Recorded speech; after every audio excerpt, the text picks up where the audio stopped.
आजादी हमने पा लिया, लेकिन आजादी के बाद सबसे पहला सवाल था, आजादी के बाद सबसे पहला सवाल था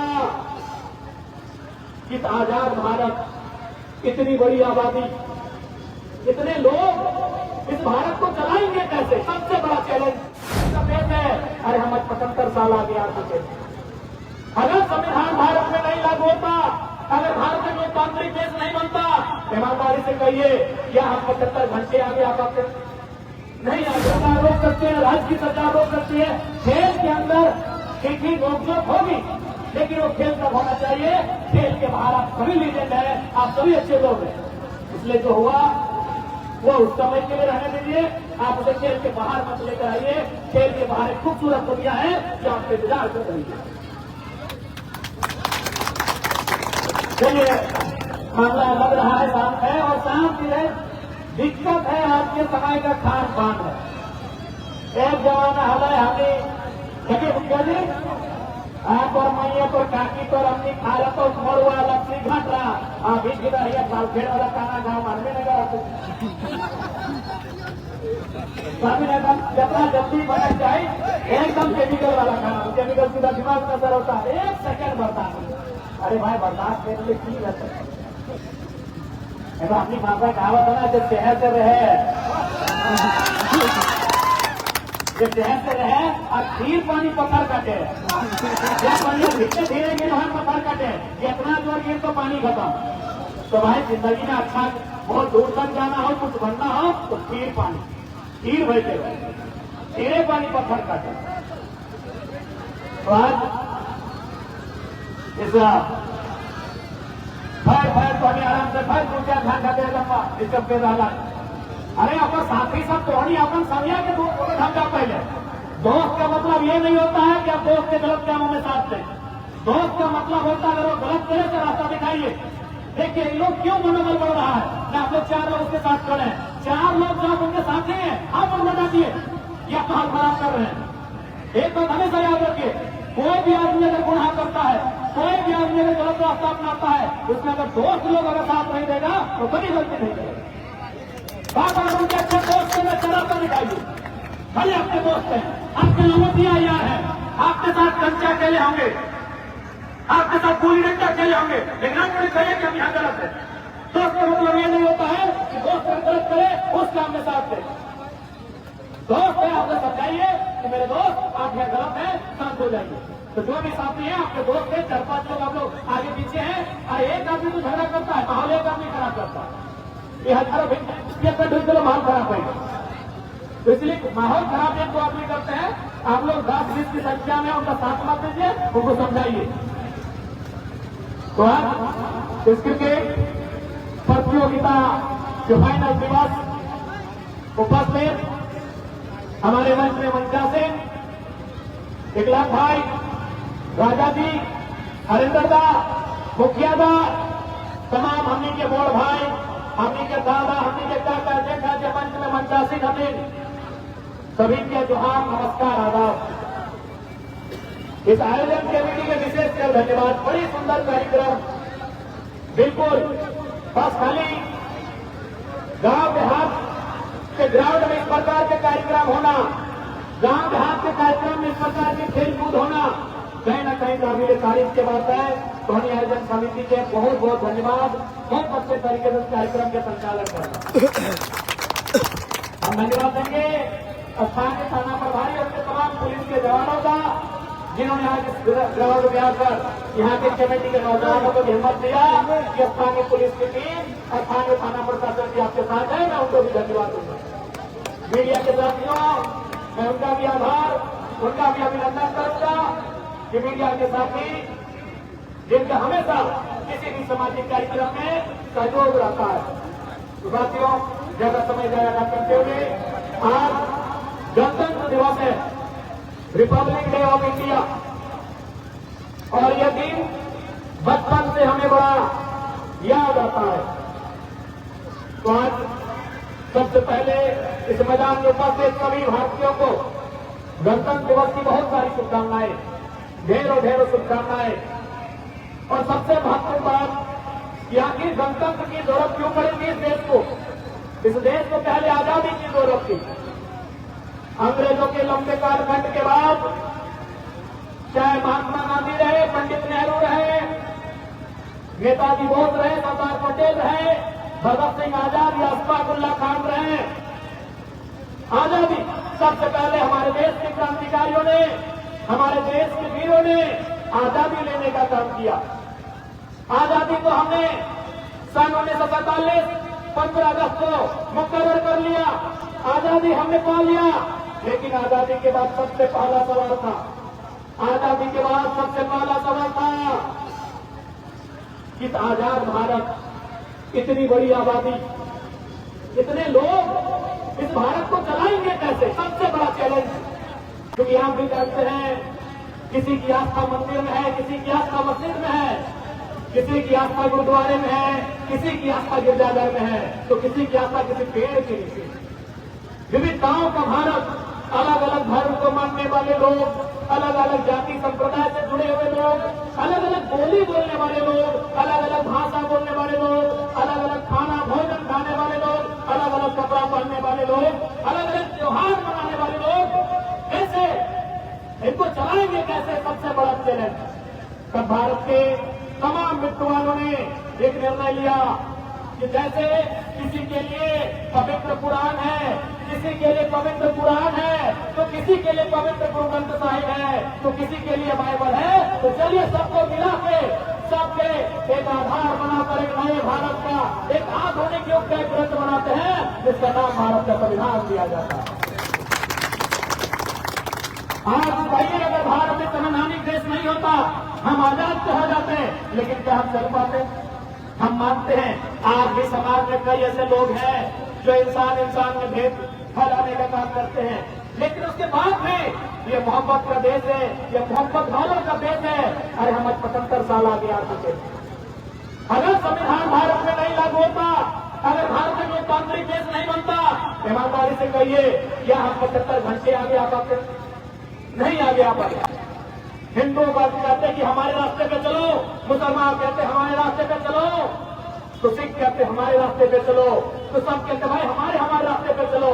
ये संविधान है मेरे साथियों, ये संविधान है मेरे देशवासियों, ये आज मैं 75 साल आगे ला चुका है। इसलिए हमारा भी कर्तव्य बनता है इस संविधान को, इस लोकतंत्र को, इसकी मर्यादा को अक्षुण्ण रखना है और जीता रखना। आज अगर संविधान नहीं होता तो क्या होता? बादशाह के घर में बादशाह होता, राजा के घर में राजा होता। और यही था, यही दुनिया का इतिहास था, यही दुनिया का इतिहास था, यही भारत का इतिहास था कि राजा का बेटा ही राजा होगा, बादशाह का बेटा ही बादशाह होगा। लेकिन ये संविधान बना, और आज संविधान का चमत्कार देखिए, संविधान का सम्मान देखिए। ये अखबार बेचने वाले शख्स को, डॉक्टर एपीजे अब्दुल कलाम को, इस देश का सर्वोच्च रहनुमा बनने का मौका मिला। अगर संविधान नहीं होता, ईमानदारी से कहिए, एक अखबार बेचने वाले का बेटा भारत देश का पहला नागरिक बनता।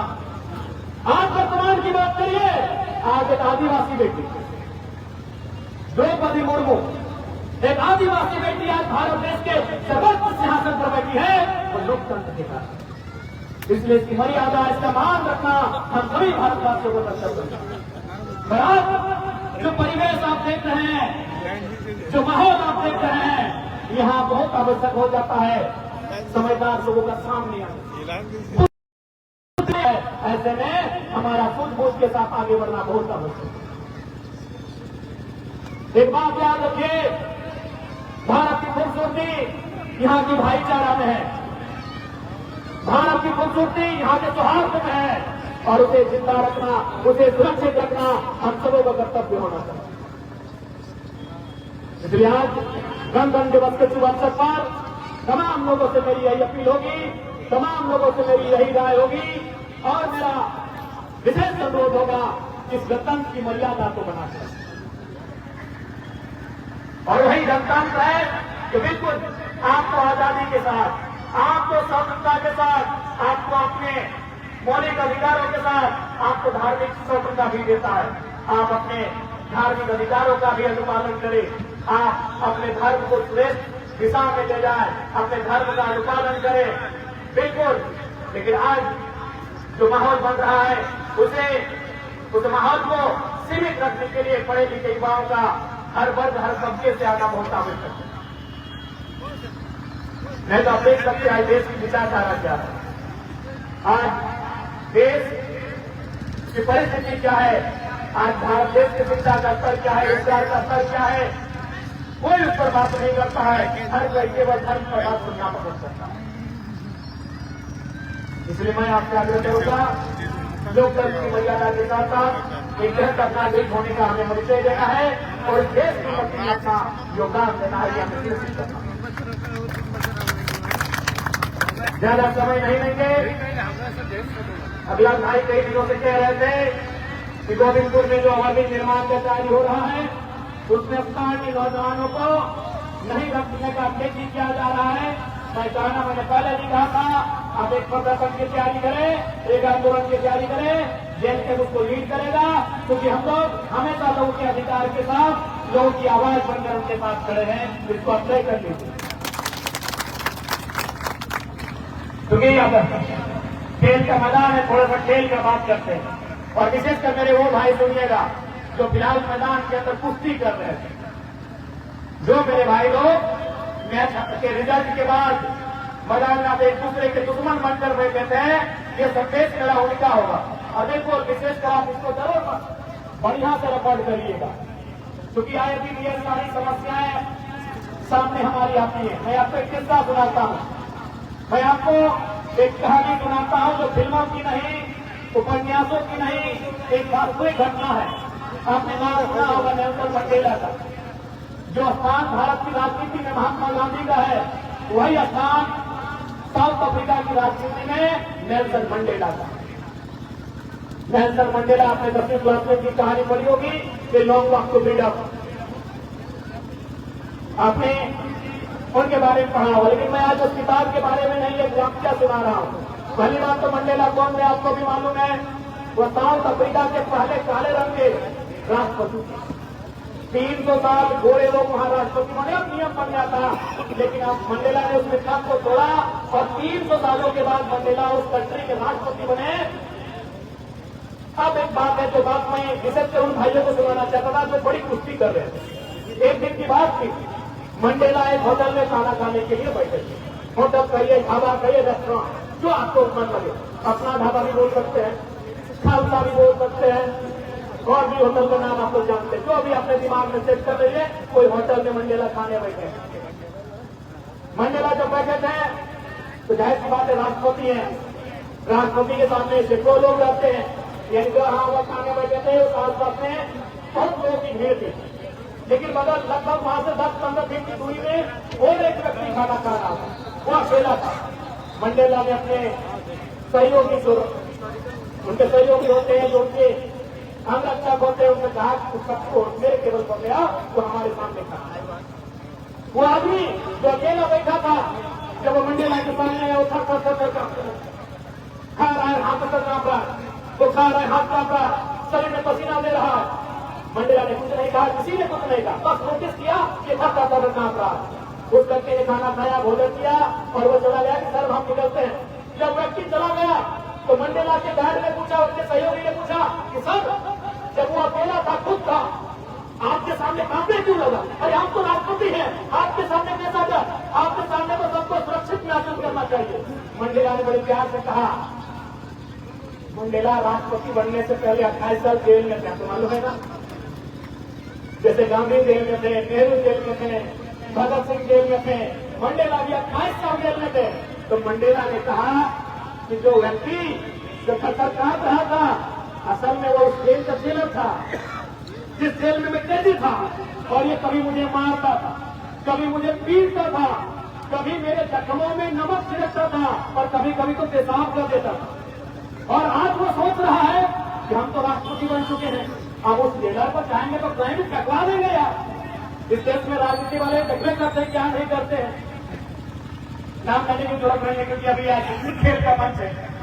राजनीति करने वाले लोग सब भयानक बदला लेते हैं, चाहे वो कितनों बड़े पद में जाए तो सबने मंडेला ने वही कहा। इसको लग रहा था कि शायद हम भी इससे बदला लेंगे, लेकिन ये भूल रहा है नेल्सन मंडेला साउथ अफ्रीका का राष्ट्रपति बदला लेने के लिए नहीं, बदलाव लाने के लिए बना है।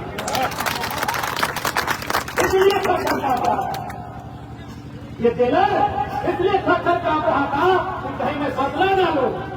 मैं बदला लेने के लिए यहाँ का राष्ट्रपति नहीं बना हूं। मैं बदला लेने के लिए राष्ट्रपति नहीं बना हूं, मैं बदलाव लाने के लिए बना हूं। ये नेल्सन मंडेला को विचार। तो मेरे साथियों, जो घर में थे, अब बदला का भाव मत रखिए, बदलाव की सोच लाइए, बदलाव करिए, अपने गांव को बदलिए, अपने आसपास के लोगों को बदलिए। आज हमारे गांव में पढ़ने लिखने बच्चे, जो पढ़ने लिखने वाले बच्चे हैं, उनकी संख्या कम हो रही है। जो रोजगार करने वाले हैं, उनकी संख्या कम है। तो उनको बदलाव अगर लाना है, अपने गांव में लाइए, अपने टीम में लाइए, अपने दोस्तों के बीच लाइए, अपने जिले में लाइए, बदलाव लेकर आइए। ये मैं आपको संदेश दूंगा। और आपको नेल्सन मंडेला की कहानी से, उस घटना से सीखना चाहिए कि बदला नहीं, बदलाव